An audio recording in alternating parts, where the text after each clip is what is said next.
बिरसा मुंडा की, बजरंग बली की, भारत माता की। सलमान खान 60 के हैं, लेकिन स्क्रीन पर उम्र इतनी नहीं दिखती। वो 37 के दिखते हैं या उससे ज्यादा दिखते हैं, इस पर बहस हो रही है।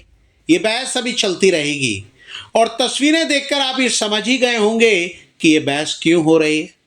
बैटल ऑफ गलवान का टीजर रिलीज हो गया है। सलमान खान ने टीजर रिलीज के लिए वही तारीख चुनी, 27 दिसंबर 2025। सलमान खान के फैंस जानते हैं, बाकी लोग भी जानते होंगे, इसी दिन वो 60 साल के हुए। सलमान खान को भी अंदाजा तो होगा, इस दिन टीजर रिलीज करना फायदेमंद भी होगा और रिस्की भी।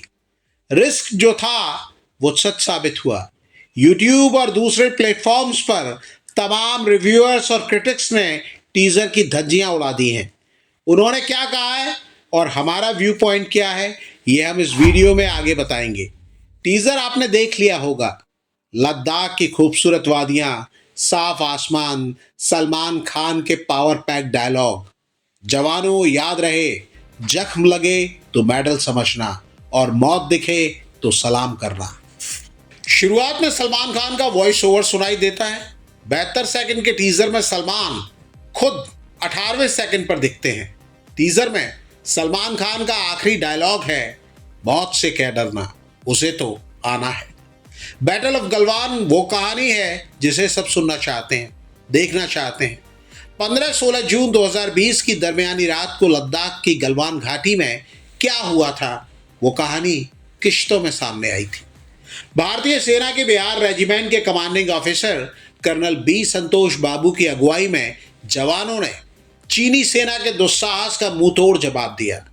दोनों तरफ के सैनिकों के बीच हिंसक झड़प हुई। चीन ने ठीक एलएसी पर एक ऑब्जर्वेशन पोस्ट बना ली थी।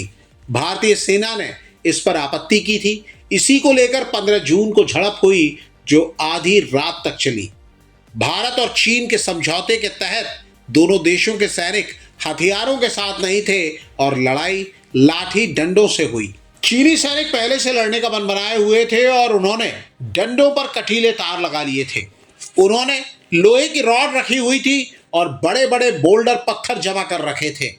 वहां पथराव भी हुआ, फिर जोरदार भिड़ंत हुई। कर्नल संतोष बाबू समेत भारत के 20 सैनिक शहीद हुए। चीन ने यह नहीं बताया कि उसके कितने सैनिक मारे गए। एक साल बाद चीन ने 4 सैनिकों के मारे जाने की जानकारी दी, लेकिन पूरी दुनिया चीन के झूठ का पर्दाफाश करने में जुटी थी। अमेरिकी अखबार में आई रिपोर्ट में दावा किया गया कि चीन के 60 सैनिक मारे गए थे। ऑस्ट्रेलिया के अखबार ने 40 से ज्यादा और रूस की समाचार एजेंसी तास ने 45 चीनी सैनिकों की मौत का दावा किया था। यह तय था कि चीन को भारत के मुकाबले कई गुना नुकसान हुआ था और ऐसा इसलिए हुआ था क्योंकि भारतीय सैनिकों ने अदम्य साहस दिखाते हुए चीन की बैंड बजा दी थी। भारत के बहादुर सैनिक अपने महान शूरवीर कमांडिंग ऑफिसर कर्नल बी संतोष बाबू की वीरता को देखकर प्रेरित हो रहे थे। अब आपको बता दें कि जून 2020 में कर्नल बी संतोष बाबू की उम्र 37 साल थी। बैटल ऑफ गलवान में शहीद संतोष बाबू का किरदार निभा रहे सलमान खान 60 बरस के हो चुके हैं। टीजर का रिव्यू करने वाले आलोचना की शुरुआत इसी पॉइंट से कर रहे हैं। क्रिटिक्स को दूसरी शिकायत यह है कि सलमान खान जोश में नहीं दिख रहे हैं, वो जोश जिसकी एक आर्मी ऑफिसर से उम्मीद की जाती है। कुछ लोगों ने उनकी तुलना उरी में विक्की कौशल के रोल से की है और सलमान खान को फीका बताया है। कुछ लोगों को लगा है कि सलमान खान जब भी यूनिफॉर्म पहनते हैं वो दबंग के चुलबुल पांडे ही लगते हैं। शिकायत करने वालों का कहना है कि सलमान खान को एक ऐसे किरदार को जीना था जो अमर है, हर भारतीय के मन में बसा है। उनकी वीरता के किस्से सुनाए जाते हैं, कई किताबें लिखी जा चुकी हैं, चीन तक उनके नाम की शोहरत है। ऐसे किरदार को निभाते हुए भी सलमान खान कर्नल बी संतोष बाबू कम दिखते हैं, सलमान खान ज्यादा नजर आते हैं।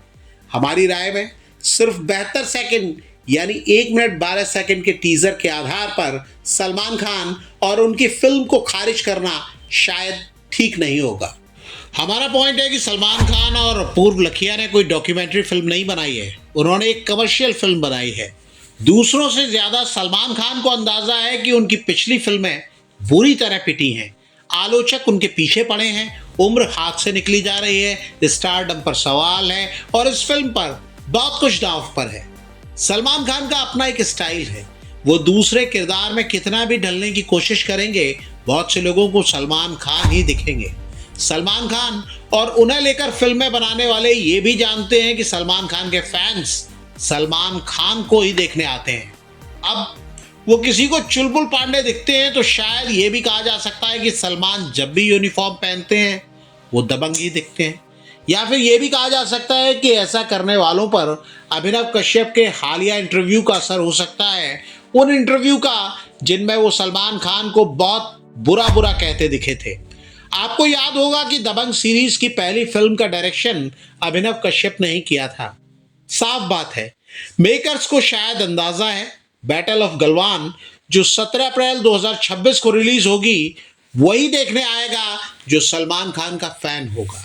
सलमान खान का अपना ऑरा है, लेकिन अपूर्व लखिया जानते हैं कि एक डायरेक्टर के तौर पर उनकी क्या जिम्मेदारी है। अच्छी बात यह है कि गलवान की कहानी बड़े पर्दे पर आ रही है। ये कहानी बार बार सुनाई जानी चाहिए, ये कहानी बार बार कही जानी चाहिए। मुझे याद है जब गलवान घाटी में हुई झड़प की पहली खबर आई थी, एक तो खबर देर से मिली, फिर शहीद हुए सैनिकों के बारे में जानकारी भी धीरे धीरे सामने आई। उस समय पूरा देश कोविड से जूझ रहा था। बहुत से लोग मान रहे थे कि कोविड चीन की वजह से फैला, चीन से तो इसकी शुरुआत हुई ही थी। इस बीच चीन का यह दुस्साहस हर भारतीय का खून खौलने लगा। कर्नल बी संतोष बाबू और उनके साथ शहीद हुए दूसरे वीर जवानों के लिए हर किसी का सिर श्रद्धा से झुक गया था। गुस्सा चीन के झूठ पर भी था जिसने आज तक सही तस्वीर सामने नहीं रखी। अपने सैनिकों की मौत और खुद को हुए नुकसान को छुपाने की कोशिश की। ऐसे में उम्मीद की जा रही है कि ये कहानी सच की वो तस्वीर दिखाएगी जो किश्तों में सामने आई। अक्सर शिकायत ये भी होती है कि भारतीय फिल्म मेकर पाकिस्तान पर तो फिल्में खूब बनाते हैं, चीन पर फिल्में बनाने से हिचकते हैं। सलमान खान की बैटल ऑफ गलवान ऐसे लोगों को भी जवाब है। हमें ये टीजर प्रॉमिस करने वाला लगा, जहाँ सुंदर वादियाँ हैं, देशभक्ति की भावना से भरे डायलॉग हैं, अच्छा म्यूजिक है और सुपरस्टार सलमान खान है। अगर आपने टीजर देखा है और ये वीडियो देखते हुए यहाँ तक आ गए हैं तो अपनी राय भी साझा कर दीजिए।